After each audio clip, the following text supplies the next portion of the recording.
When God created this planet, he created several species. Now, if you're an atheist, it's okay. Call it the force. Let me just say God for now, so I don't have to say God, the force, God, the force. Let's just say God right now. God creates the planet Earth. And first of all, he creates, which a lot of people in different organizations want, a perfect social economic world where everything is free, you don't worry about a thing, you're taken care of. There's no extra imagination necessary because it's all going to be given to you. So he creates the oyster. He says, oyster, I'm giving you a free house to live in. I'm calling it a shell. I'm going to put it at the bottom of the ocean to protect you from your enemies. You have food, clothing, all the food you want, protection, everything you want, the perfectly taken care of while you're in your measly little life as an oyster, but you're not going to go anywhere. You stay there at the bottom of the ocean, but you're totally got your free food, free clothing, free everything you want. Then God created something called the eagle. Eagle, whole different species. Eagle, you want a house, you go out and build it. Take the top of a mountain, take the top of a tree. Go out and build your own house. You want some food to eat? No problem. Go out there and find an eagle. And the eagle flies through miles in the wintertime of rain, sleet, snow, and wind just to feed its young. Did you know the eagle fails 95% of the time? A total failure. It's so big and cumbersome that when it comes upon its prey, they're wild. They shoot off in a different direction. And it misses. 5% of the time it succeeds. And what does it succeed to do? It succeeded to be the strongest bird in the sky. The only one that we know of anywhere in the world that could fly into the thermals of a hurricane and ride them to have fun. Now the eagle, unlike the oyster, can go anywhere it wants. Anywhere it wants. Yeah, it gambles, it does this on its own, but it goes wherever it wants. Now that eagle, and not the oyster, is the emblem of America, and also on the flag of many, many countries. You wouldn't be in this room right now if you weren't eagles. Don't only imagine, start doing it. Thank you. Peace, love, and happiness to all of you. Thank you very much. Thank you. There's this culture in Silicon Valley that kind of makes startups seem glamorous. And I never really believed that, right? I never had a goal of starting a startup. And my goal when I realized that I had a company was to get it to be a good company as quickly as possible, right? And kind of get out of what you'd call the risky startup phase where you are just constantly about to die, and where you could get to a point where you can actually do some interesting things and make a lot more interesting bets.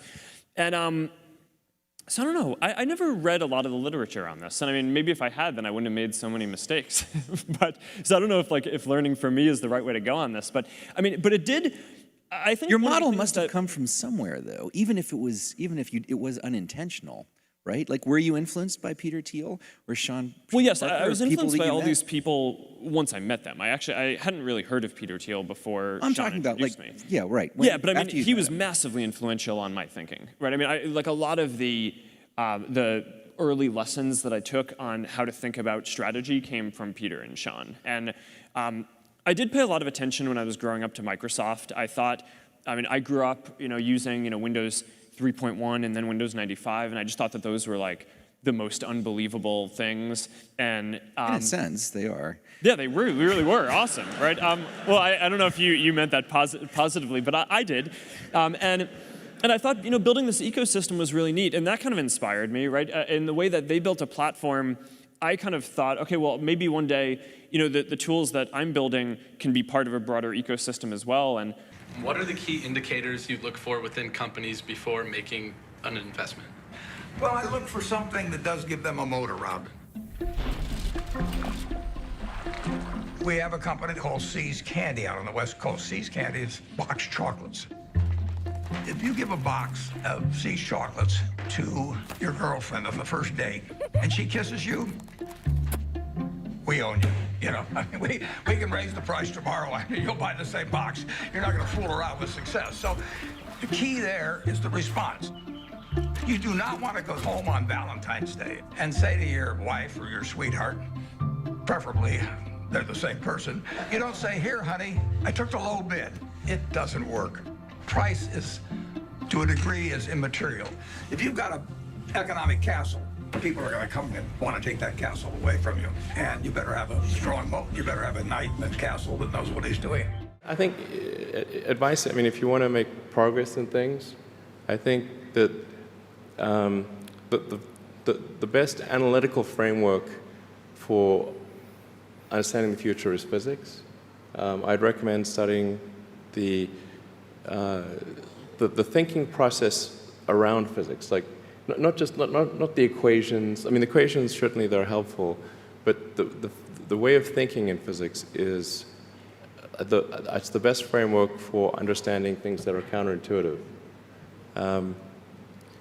and you know, always taking the position that you're to some degree wrong, and your goal is to be less wrong over time. I think one of the biggest mistakes people generally make, and I'm guilty of it too, is wishful thinking. You know, like you want something to be true, even if it isn't true. And so you ignore the things that, you ignore the real truth because of what you want to be true. This is a very difficult trap to avoid. And like I said, it's certainly one that I find myself in having problems with. But if you just take that approach of you're always to some degree wrong, and your goal is to be less wrong, and solicit critical feedback, particularly from friends. Like friends, particularly friends, if somebody loves you, they want the best for you. They don't want to tell you the bad things. So you have to ask them, you know, and say, really, I really do want to know.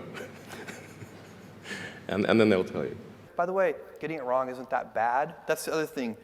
When we make mistakes, and we've made doozies like the Fire Phone and many other things that just didn't work out, we don't have enough time for me to list all of our failed experiments, but the big winners pay for thousands of failed experiments. So you try something like Prime, and it was very expensive at the beginning. It cost us a lot of money, because what happens when you offer a free all-you-can-eat buffet? Who shows up to the buffet first?